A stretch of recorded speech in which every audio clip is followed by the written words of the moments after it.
What if the world you wake into each day is not the first version of itself, but a quiet remainder, a softened echo of something far older, something that learned how to disappear without leaving a scar on memory? What if the silence that rests over mountains, deserts, and oceans is not natural silence at all, but the after-sound of a long-forgotten ending, one so complete that even its grief dissolved into time? It is possible that long before the stories we tell ourselves about beginnings, there was already a world grown tired, a world that had reached a fullness and then slowly let go, not in fire, not in sudden darkness, but in a gradual cooling of intention, the kind of ending that does not announce itself, but instead becomes invisible by patience alone. Some ancient traditions suggest that collapse does not always roar. Sometimes it exhales, and the breath never returns. Imagine, for a moment, an age before the cold became dominant, before ice claimed its quiet authority over continents. Not a paradise, not a utopia, but a world intricately arranged, its rhythms deeply known by those who lived within them. Rivers followed paths remembered by generations. Stones were placed not to conquer the land but to listen to it. The sky was watched, not with fear, but with familiarity, as if its movements were part of a shared language, now entirely forgotten. In this imagining, humanity did not begin in ignorance, but arrived later carrying only fragments like survivors, who inherited a house without knowing who built it, or why certain rooms feel heavy with unspoken presence. What if the earliest humans we remember were not pioneers, but descendants, born into landscapes already shaped by intentions they could no longer name? The ice, when it came, may not have felt like an enemy. It may have felt like a long winter that never quite ended, pressing gently but persistently, erasing not only structures, but habits of thought. Fields abandoned not because they failed, but because memory itself began to thin. Paths vanished under frost, and with them, the reasons they once existed. It is possible that the cold did not kill knowledge outright, but made it impractical, then unnecessary, then strange. Some stories speak of elders who stayed behind when others migrated, guardians of places no longer understood. They did not resist the change. They watched it arrive, season by season, and chose stillness over flight. Perhaps they believed that the world needed to empty itself, to rest, to forget its own complexity before something simpler could emerge. Or perhaps they simply knew that no one remembers everything, and that forgetting is as natural as breathing. As the ice settled into its slow dominion, the sounds of the old world would have changed. Metal would have cracked in the cold. Stone would have split quietly under pressure. Forests would have thinned, not with drama, but with resignation. And in the long pauses between storms, there would have been a silence unlike any before it, a silence that did not feel empty but complete. What if, after this long retreat, the world that remained was already created by absence? Hills smoothed by time, ruins softened until they resembled natural formations. A rebuilt species would walk among these remnants without recognition, sensing only that certain places felt older than they should, heavier than their shapes suggested.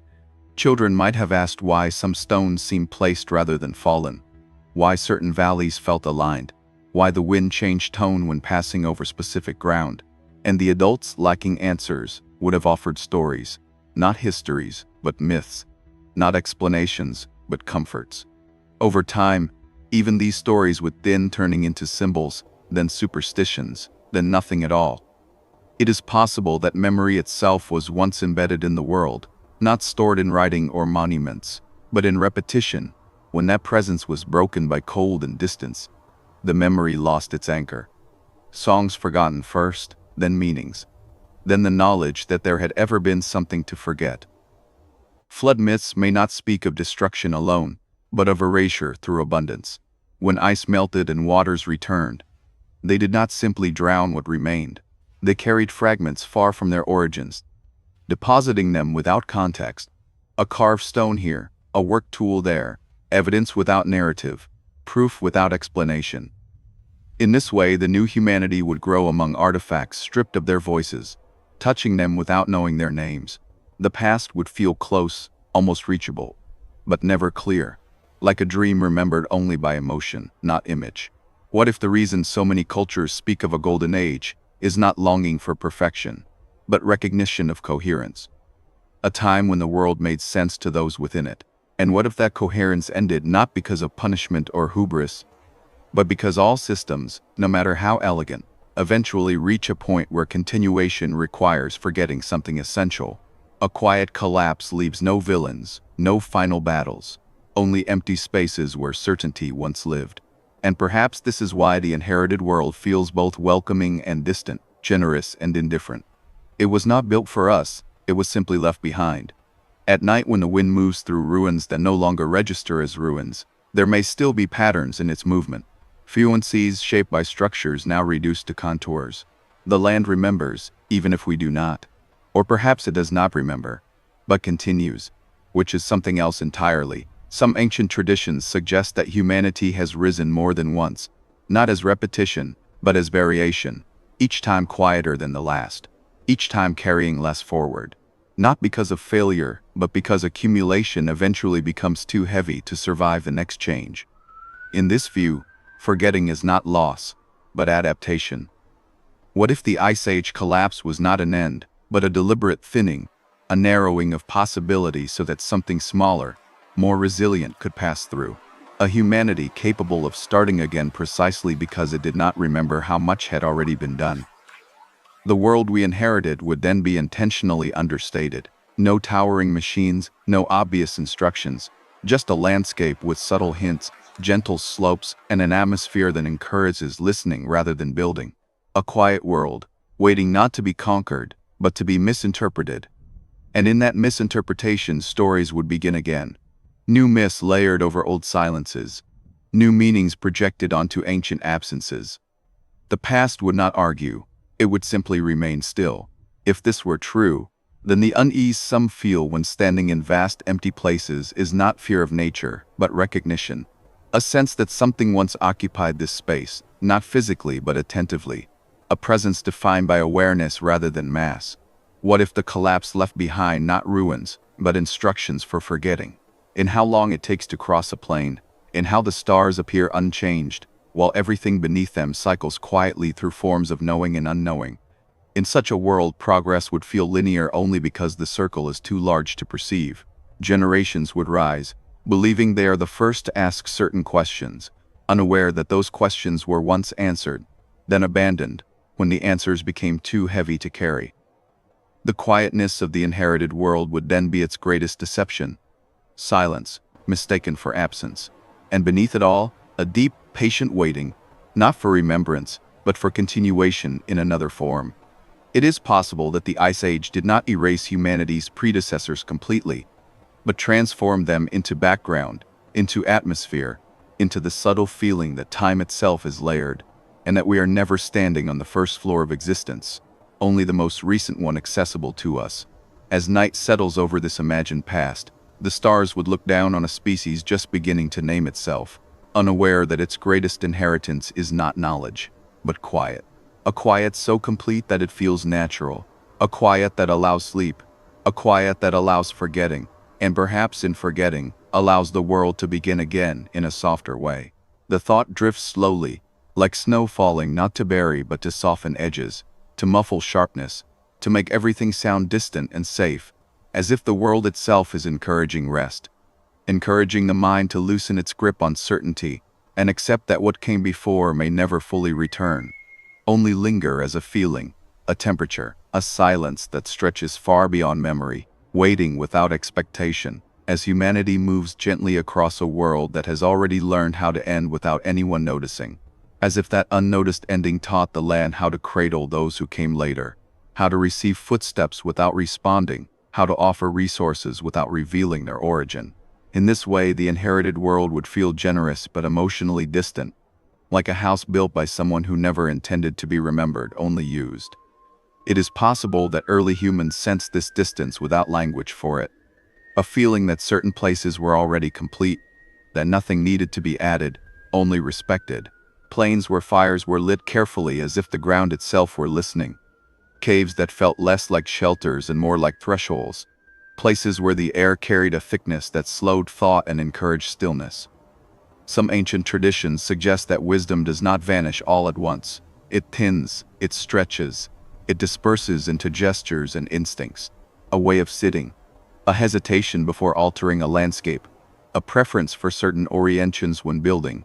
These habits passed down without explanation may be the last echoes of an earlier coherence, surviving not as knowledge, but as posture.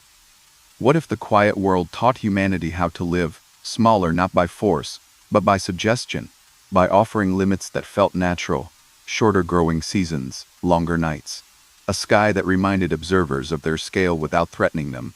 In such conditions, ambition would soften. Grand designs would feel unnecessary.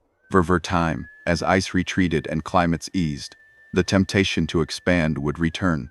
Forests would regrow. Animals would migrate back into familiar paths. Rivers would widen, then settle. And humanity, now adapted to restraint, would move carefully into abundance, carrying with it a deep, unarticulated memory of loss without cause. This memory might surface in stories told around fires, stories where civilizations rise, stories where the earth responds not with anger but withdrawal, stories where silence is both warning and mercy. It is possible that what we now call myths are not inventions, but compressions, vast stretches of experience folded into symbols, small enough to survive forgetting. Floods that represent not one event, but many rearrangements. Ice that represents not cold alone, but compression of possibility. Gods that represent systems too complex to explain once their inner logic has faded. In the quiet inherited world, time would feel different, not urgent, not linear. Seasons would blend softly, generations would overlap in memory, not sharply divided by recorded years. Without monuments to anchor chronology, the past would feel close, almost adjacent, like another room separated only by a thin wall of unknowing. Children growing up in such a world might feel that closeness most strongly. They might speak of places that feel familiar without having been visited, of dreams where landscapes appear more ordered, more intentional. Adults would listen kindly, then redirect attention back to the present, unaware that the children might be brushing against inherited impressions. What if the collapse before the Ice Age was not merely environmental but perceptual? A loss of the ability to perceive the full complexity of the systems once understood, a narrowing of awareness that made the world feel simpler, even as its underlying structure remained vast. In this sense, humanity would not have lost knowledge, but access, and so the quiet world would function as a kind of filter, allowing only certain ways of being to persist, discouraging excess through subtle resistance. A climate that rewards patience, landscapes that resist domination, an atmosphere that absorbs noise in, even in open spaces. As millennia pass, this quiet would become normalized, no longer recognized as aftermath but as baseline. The idea that the world had once been louder, more populated with intention would feel implausible. History would begin where memory begins, and everything before would be absorbed into geology. Yet occasionally something would disturb the surface, a tool uncovered in a place where no settlement should have been. Alignments too precise to be accidental. Patterns repeated across distant regions without clear transmission. These would be noticed briefly, then explained away, then forgotten again. Because the inherited world does not insist on being understood. Some ancient traditions suggest that humanity's role is not to advance indefinitely, but to cycle between knowing and not knowing, between building and dissolving, between remembering and resting. In this view, the quiet world is not a punishment but a pause, a long inhalation before another, different expression of awareness takes shape. If this is so, then the sense of restlessness that sometimes arises in modern minds may not be a desire for progress, but a residual echo of something unfinished long ago. Not a task left undone, but a song left unresolved, its final notes deliberately withheld so that silence could follow. At night, when the world grows still and distractions fall away, the inherited quiet becomes more noticeable. The absence of voices beneath the wind, the way darkness feels layered rather than empty, the sense that the land is not asleep, but waiting in a mode that does not require consciousness. Perhaps this is why sleep comes more easily when one listens to slow stories of deep time. The mind recognizes the rhythm. The body responds to the suggestion that it is safe to let go because letting go has happened before. On scales far larger than any individual life, what if the Ice Age collapse taught the world itself how to soothe those who walk upon it afterward? How to encourage rest? How to absorb noise? how to hold memory without displaying it. Inheriting such a world would mean inheriting its calm, even without understanding its origin.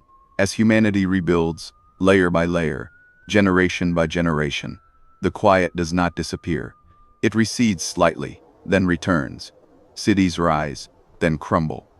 Languages form, then drift, yet beneath all of it the baseline remains. A subtle invitation to slow down, to stop before reaching excess.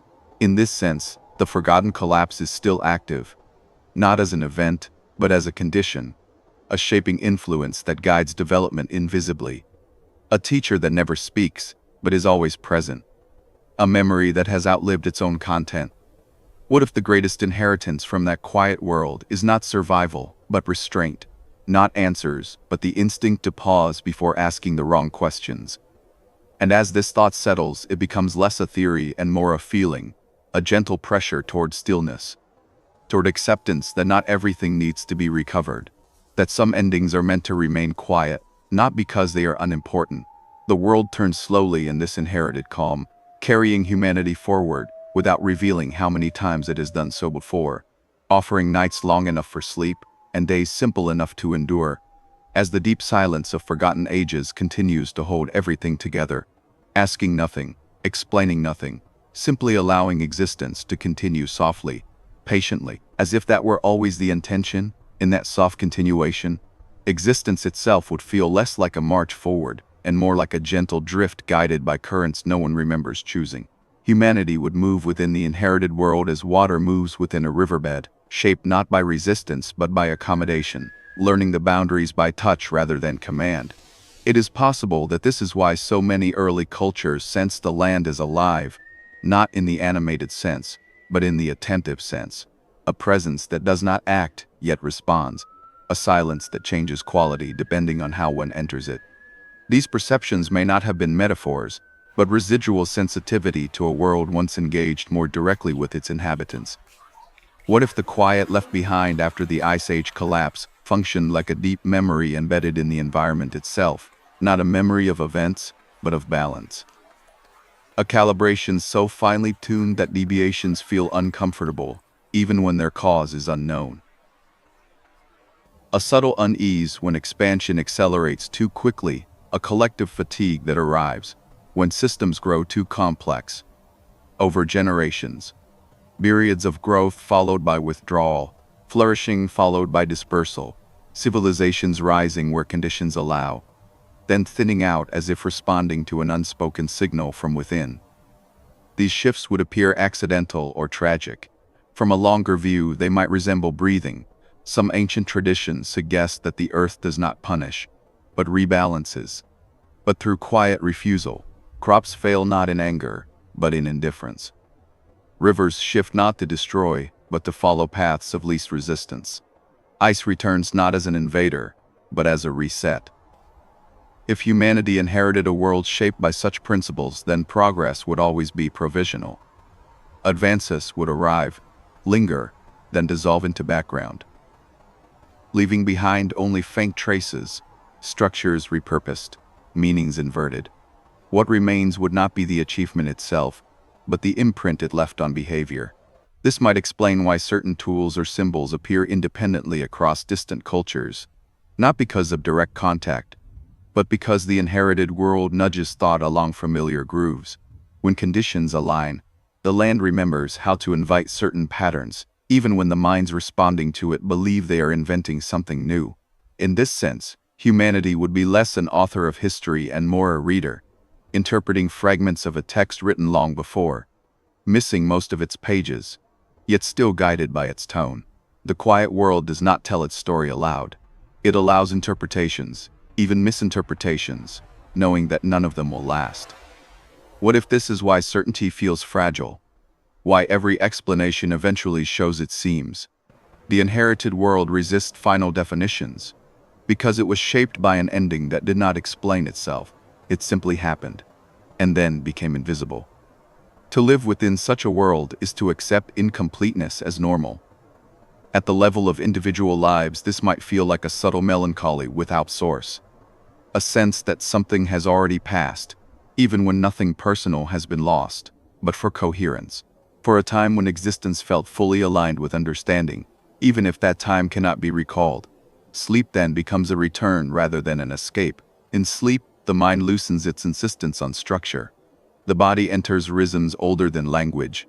Dreams surface, impressions without demanding explanation. In these moments, the inherited quiet is most accessible, not as knowledge, but as atmosphere. Perhaps this is why stories of deep time, told slowly, have a calming effect. They resonate with the world's own pacing. They echo the long transitions that shape the inherited landscape. They remind the listener, without stating it, that endings can be gentle, and that survival does not always require memory. What if the forgotten Ice Age collapse was not meant to be remembered? What if its purpose was precisely to remove the burden of its own lessons, leaving behind a simplified stage upon which new variations of humanity could emerge without being constrained by the weight of previous conclusions? In this view, amnesia is not a flaw, but a design, a necessary condition for renewal. The quiet world offers just enough continuity to sustain life, but not enough clarity to prevent reinvention.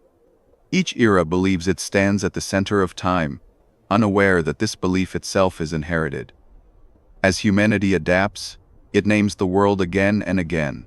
Mountains receive new identities, yet the underlying forms remain unchanged, patient beneath shifting interpretations, indifferent to being misunderstood. Occasionally, something old surfaces too clearly, a structure too deliberate to ignore, a pattern too precise to dismiss. These moments create tension, not because they reveal truth, but because they threaten the comfort of unknowing. Over time, even these anomalies are absorbed, reframed as coincidence, reburied by sediment, forgotten by repetition. The inherited world knows how to wait longer than curiosity. What if humanity's greatest adaptation, after the Ice Age collapse, was learning how to live without context, to function within a system whose origin is inaccessible, to find meaning locally rather than globally, to accept that not all questions are appropriate to the scale of one life? This adaptation would produce resilience, not the resilience of mastery, but of flexibility, cultures capable of dissolving and reforming, knowledge systems able to shrink and expand, in entities that survive fragmentation. In such a world, permanence would be rare, not through institutions but through tendencies, a recurring attraction to certain places, a repeated reverence for certain alignments, a shared intuition that some actions feel out of step, even when profitable or powerful, as centuried quiet become almost imperceptible like background radiation. Always present but rarely noticed. Only in moments of stillness does it become apparent again. In deserts, on open seas, beneath night skies untouched by artificial light. There, the mind may sense the scale of time not as overwhelming, but as calming, the realization that many endings have already occurred, and that existence continues regardless. Can soften fear. The world has practiced letting go. What if this practice is what humanity inherited most directly? Not ruins or technologies, but an example, a demonstration that collapse need not be catastrophic to be complete, that transformation can be slow enough to feel like continuity, that silence can hold more than noise ever did. As this understanding settles, it does not demand action, it invites rest, a willingness to exist without resolution, to participate in the present without needing to recover the past. The quiet world remains unchanged in its essential nature, offering nights long enough for sleep and days shaped by repetition rather than climax. Humanity moves within it, sometimes loudly, sometimes gently, always temporarily. And beneath it all, the forgotten collapse continues to do its work, not as memory, but as condition, shaping the rhythm of life so subtly that it feels natural, inevitable, and calm, as the mind drifts further into the slow cadence of deep time, where beginnings and endings lose their urgency, and existence itself becomes something that simply happens, again and again, without announcement, without explanation, held together by a silence that has learned how to last. Within that lasting silence there would be moments when humanity almost remembers, not through images or facts, but through sensations that arrive without warning.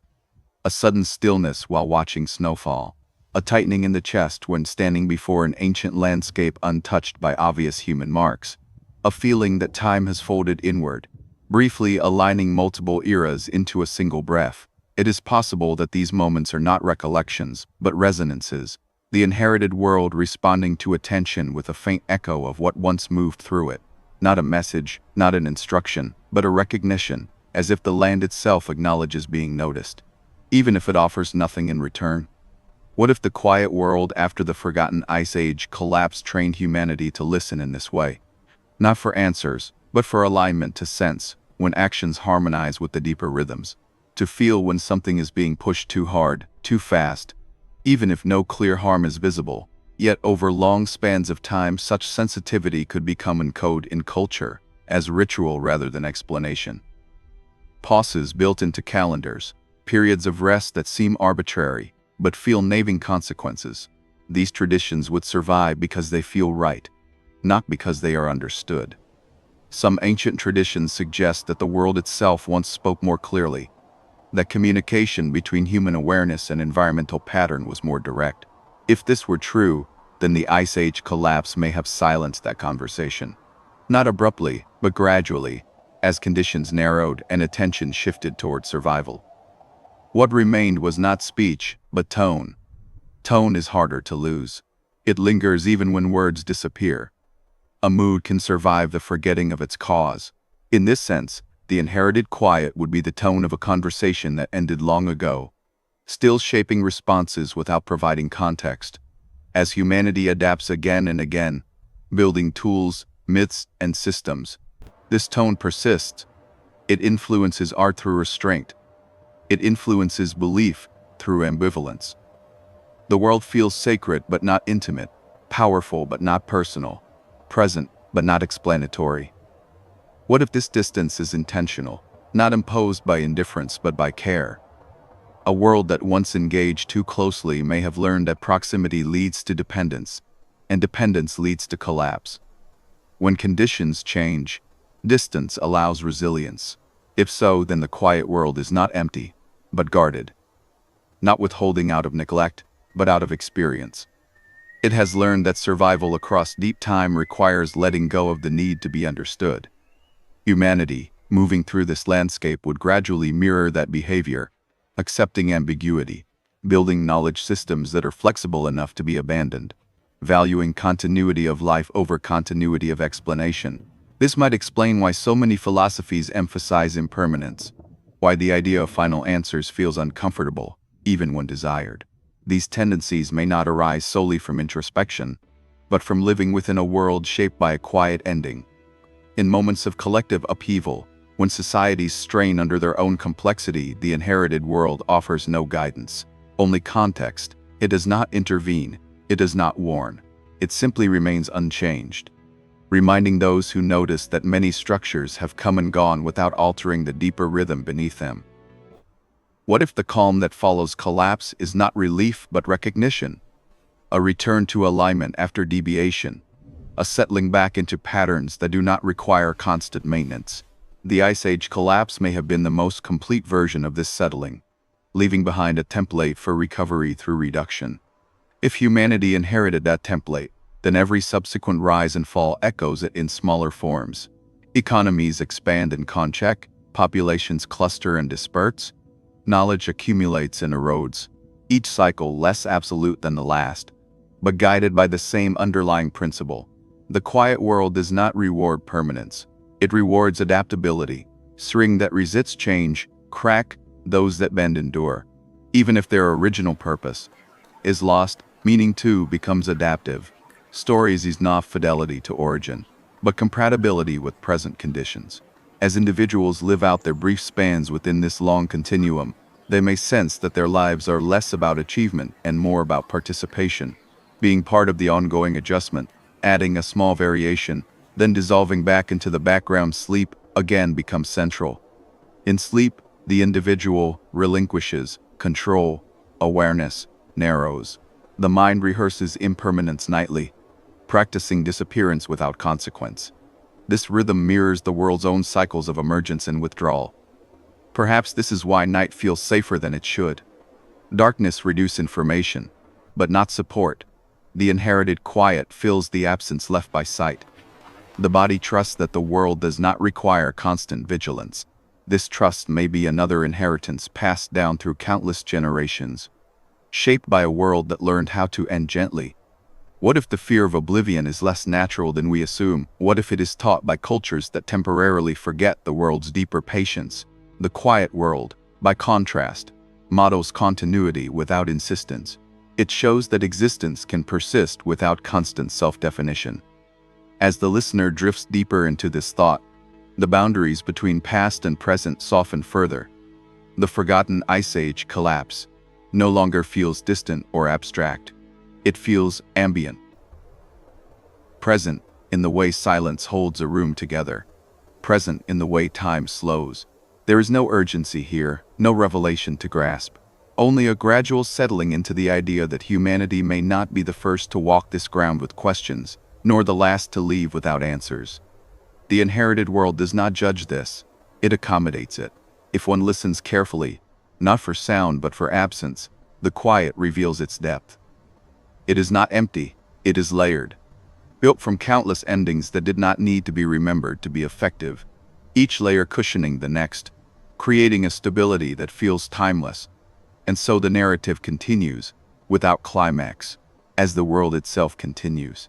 The listener remains held within this slow unfolding, where the forgotten collapse is no longer an event, but a condition of being, and the quiet inherited from it stretches endlessly forward, inviting rest, inviting surrender, inviting the mind to drift further into a calm that has been practiced for ages beyond counting. And nothing needs to be concluded, only experienced gently moment by moment as existence moves on in its unbroken silent way. And within that unbroken movement, the quiet becomes less something to notice, and more something to inhabit. It settles around thought the way deep water settles around a submerged stone, reducing sharpness, smoothing edges, carrying weight without resistance. The inherited world does not demand attention. It accepts it when offered, then releases it again. It is possible that humanity, living so long within this softened atmosphere, gradually forgot that another mode of existence had ever been possible. The idea that the world once responded more directly, more visibly, would feel implausible. Silence would feel safer than explanation. Ambiguity more trustworthy than clarity. What if this preference shaped not only belief, but perception itself? What if the senses adapted to favor continuity over detail, pattern over precision? In such a world, subtle changes matter more than dramatic ones. Gradual shifts are felt before sudden breaks. This sensitivity would be invaluable in a landscape shaped by slow endings. Over time, the inherited quiet would become synonymous with reality. Noise would feel intrusive. Extremes would feel unnatural. Balance would be sensed, not as a goal but as a baseline that deviation briefly interrupts. Before being restored, some ancient traditions suggest that the deepest knowledge is not acquired, but remembered without knowing what is being remembered, a certainty without explanation. This kind of knowing fits easily within a world shaped by forgetting, because it does not rely on narrative or proof. If the Ice Age collapse removed the structures that once held explicit understanding, then what remained would be implicit move through space, in how long they pause before altering something, in how they sense when to stop. This might be why certain places across the world inspire stillness regardless of culture or language, not because they are sacred by designation, but because they resonate with the inherited quiet more strongly. Standing there feels like stepping closer to the underlying rhythm that predates explanation. What if these places were once centers of attention in the earlier world, not cities in the modern sense, but points of alignment where observation and environment met most clearly? When the collapse came, these places did not disappear. They simply lost their context. Reverence itself becomes ritualized, then aestheticized, then optional, yet the pull remains. The quiet does not weaken, it waits. Humanity's stories, in this long aftermath, would increasingly focus on beginnings, creation myths, first ancestors, initial gifts, but from uncertainty, when endings are too complete to remember. Beginnings feel safer to imagine. What if the fascination with origins is itself an inheritance from a world that ended so thoroughly it erased its own memory, a psychological balancing act, a way of anchoring identity when the past offers no clear foothold? In this sense, the inherited world is not empty of history, but saturated with it to the point of invisibility. Like air essential, yet unnoticed, like gravity always present, rarely acknowledged. The quiet encourages patience. It stretches time. It allows civilizations to think in terms of cycles rather than lines. Even when linear progress is claimed, the sense of repetition returns, the feeling of having been here before, though never quite this way. Sleep deepens as these thoughts settle. The mind, no longer seeking resolution, begins to drift alongside the world rather than against it. Images loosen, concepts blur. What remains is a gentle awareness of continuity. Perhaps this is the final gift of the forgotten Ice Age. Collapse, not a warning, not a lesson, but an environment that supports rest, that does not pressure existence to justify itself, that allows life to unfold without constant self-surveillance. The inherited quiet becomes a companion rather than a mystery. It accompanies footsteps. It fills pauses in conversation. It lingers after questions fade.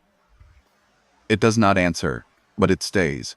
As humanity continues to move through this world, building and unbuilding, remembering and forgetting, the quiet remains unchanged in its purpose. It holds space, it absorbs excess, it cushions transitions, and in this holding there is a deep reassurance. The sense that whatever arises will also palpably, but soften, disperse, become background. The listener drifts further now, not toward an ending, but into a continuation so gradual it feels like stillness.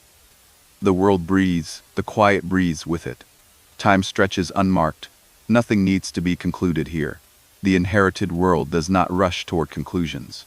It allows existence to settle into its own pace, carrying humanity gently forward, just as it has done since that distant, forgotten collapse, taught the earth how to end without noise, and how to continue without explanation.